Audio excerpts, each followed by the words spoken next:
This is a finite planet with a finite resource base. On Earth today, if we divide all the ecologically productive land and waterscape among the current population, there's only about 1.8 hectares per person. But to maintain the average North American requires 7, 8, 9 hectares per capita. So we have built up a huge deficit. William Rees is a Canadian economist and ecologist. He's the co-founder of the eco-footprint concept, the globally accepted method of measuring our resource use. And he has concluded that our civilization is likely to collapse if we don't reduce our consumption immediately. This is his warning, recorded in 3 lectures and an interview. Humans share with all other species 2 extremely important properties that most people never think about. The first is that, and there's no exception, we have no exception to this in every experimental context that we've tried, all species will expand to fill the available habitat, all right? And if you think of humans, and this being a characteristic of species, we're better at it than any other. The second thing we do, as do all other species, is use up all accessible resources. And again, we're unique here, better at it than any other species, because of technology. Sometime in the late 70s or 1980s, we actually exceeded global carrying capacity, meaning that the productivity of the primary ecosystems supporting humankind, the primary productivity was exceeded by the rate of consumption by the existing human population. Your ecological footprint is a simple measure of how much of the earth is needed to support just you. So what I attempted to do in putting this together with some of my wonderful students was to see whether we couldn't trace our consumption flows back to the land. So how much land do you need to produce all your consumption goods and to assimilate your wastes? That's what your ecological footprint is. And so we've done this now for many different lifestyles for most of the countries in the world, and here are some of the just very bare findings. The average per capita footprint of people in rich countries like Canada ranges between 4 or 5 all the way up to 10 hectares per person. In the poor countries, though, people get by on less than half a hectare, less than an acre. That is the entire amount of land needed to produce everything they consume and assimilate their wastes. As the human eco-footprint goes up, then the so-called Living Planet Index, an index based on the biomass and species diversity of other organisms, is in steady decline. There is no way around this. Any politician who says to you there's no conflict between the growth of the economy and maintaining the quality of the natural environment doesn't know what he or she is talking about. Historically, it's always been this way. The more humans take, the less there is available for non-human species, and this decline is accelerating. Most countries in Europe, just to look at France, Germany, Netherlands, and Japan, not in Europe, but Asia, another high-income, densely populated country, the red bars are their per capita ecological footprints. The green bars is a measure of the per capita domestic biocapacity. And what you see in each of these countries' cases is that they exceed by a factor of 4 to 7 the carrying capacities of their domestic territories. So the countries like the Netherlands or Japan live almost entirely on imported biocapacity or by dumping their wastes into the global commons or shipping it literally off to countries elsewhere. So this is a product of globalization. In the absence of that free flow of negentropy and entropy, then each country would confront its own ecological limits. But if you have access to the whole world, no need to do that. You can continue to grow, you can continue to consume, but in the process, you're drawing down the remaining capital assets, the remaining resource assets of the rest of the world. How many of you have credit cards? Remember, it just occurred to me, I was talking about deficit. Remember I said that human beings have a tendency to use all available resources? How many of you actually carry a balance on your credit card? Come on, admit it. Okay, so I just read yesterday that Canadians now have the largest per capita debt ever. And what it means is that when we run out of resources, like income, we invent resources to enable us to keep consuming, right? So not only do we consume everything available, we invent pseudo-resources to enable us to consume even beyond that. And the result is that we now have the largest per capita personal debt on the planet. But what the point I'm really getting at is that's trivial. You know, if we didn't pay it off, it wouldn't matter, nothing would change. But if we don't pay this off, we're done for.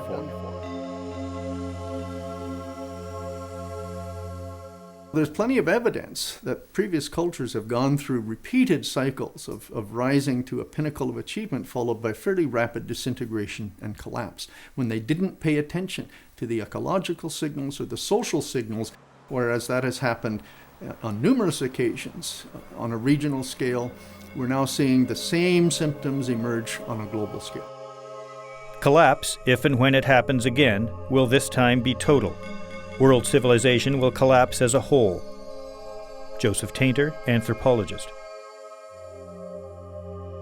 I mean, there's a great irony in that human beings think of themselves as intelligent life on Earth, but we really don't pay much attention to our own science. Scientists who have been interested in these issues for decades have been warning us. This was issued in 1992 after the Rio Summit on Environment and Development.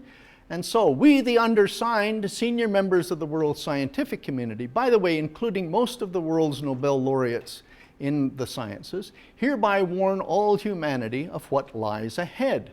A great change in our stewardship of the earth and the life on it is required if vast human misery is to be avoided, and our global home on this planet is not to be irretrievably mutilated. Well, nobody paid any attention.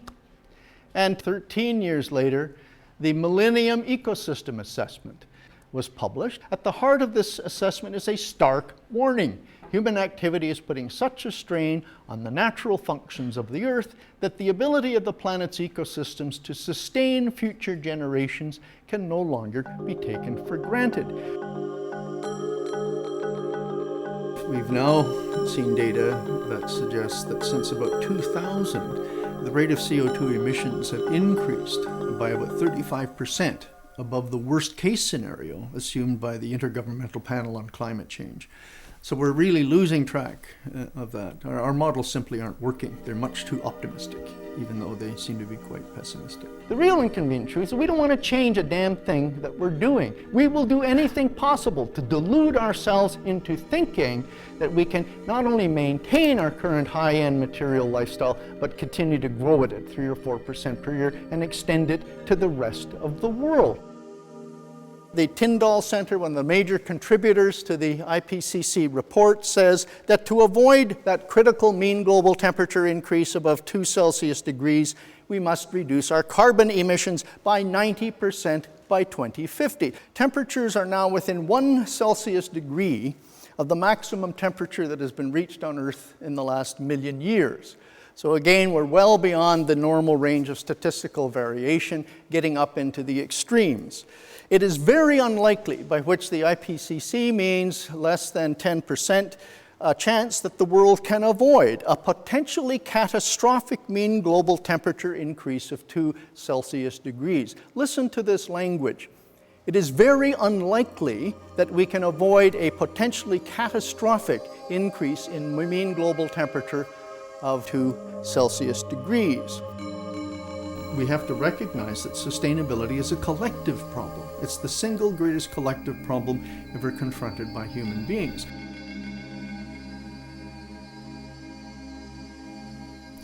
Studying this subject for this long, does it ever get just plain frustrating for you? Oh, it's always frustrating. Well, it's been frustrating from the beginning, and I've gone through many periods in my own career where I had to kind of shift focus, just as I was getting a little smarter. As a scientist, when I started out, I thought it was all about data. We all have this illusion, and certainly every grant application I've ever seen goes out saying, we need more data on this to make better decisions about that. Not true. We've got all the data we need. Data makes almost no difference in the decision-making arena if it flies in the face of the current paradigm. So we've got a situation here where we delude ourselves, again, into thinking we're a science-based species, but in fact, if the science doesn't support the existing political ideology, it's ignored. The science that's accepted is the science that sustains or supports the existing ideology. It's a great human a perceptual tragedy.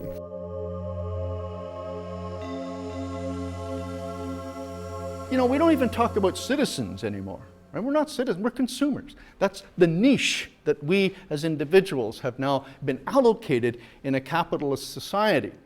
Most people aren't aware, but in the post-war period, in the late 40s and through the 1950s, there was a conscious effort on the part of the private sector in North America to turn people from being conservers into consumers. People had come through the Great Depression getting along with very little. They'd come through the rationing of the Second World War getting along with very little. We weren't consuming very much. This was a disaster from the point of view of those who saw the growth economy as the beacon of hope for all and the future. And so industry got together and effectively created the modern advertising industry with the primary goal of turning us all into consuming machines. So our enormously productive economy demands that we make consumption our way of life, that we convert the buying and use of goods into rituals, that we seek our spiritual satisfaction and our ego satisfaction in consumption. We've made ourselves into consuming machines based on the sense that our self-worth, our sense of self-esteem resides in our capacity to chew up the planet. What an absurdity. And yet we've all fallen for it, hook, line, and sinker. Growth has brought us enormous benefits, but it's leaving an increasing number of people behind, and some, the lower 10%, are actually worse off than they have been over the last 20 years. Here's an example of what I'm getting at. This is a photograph I took from my hotel window in Suzhou, China. This was a clear day. Now, I show you this because it's what they're used to, but it's also indicative of our own lack of sensitivity around these issues. This summer, both the Globe and the National Post were talking about China becoming one of the great polluters on the planet and now reaching the same level in total of carbon dioxide emissions as the United States. But the fact of the matter is that most of the production in China is for consumption in Europe, North America, Japan, Australia, in the rich countries. This is the North American, the European, the Australian ecological footprint in China. The reason we have such pristine air in Vancouver is because we don't do anything here that would contribute to that pollution.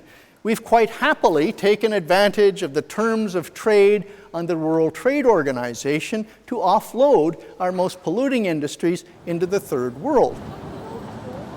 The masses have never thirsted after truth. They turn aside from the evidence. We don't pay attention to the evidence if the myth that we are following makes us happier. The goal of an economy is to sustainably improve human well-being and quality of life. Material consumption and GDP are merely means to that end, not ends in themselves. Robert Costanza, ecological economist.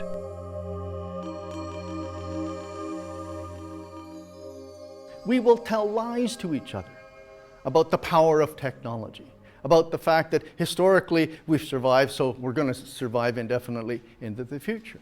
We don't have to do anything serious to change our lifestyle. We can cope with the climate change issue, with global change, with ecological decay through technological means of one kind or another.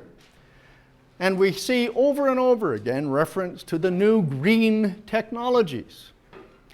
It's virtually an article of faith among environmental groups, among all kinds of groups in society, that we have the capacity. So we're riding on this wave of optimism that comes from some of our history, but from the statements of Nobel laureate economists and management scientists like Julian Simon, that the real source of resources is the human mind. Don't worry, all is in hand. All we need to do is to respond to these crises one by one, and we will pull it off.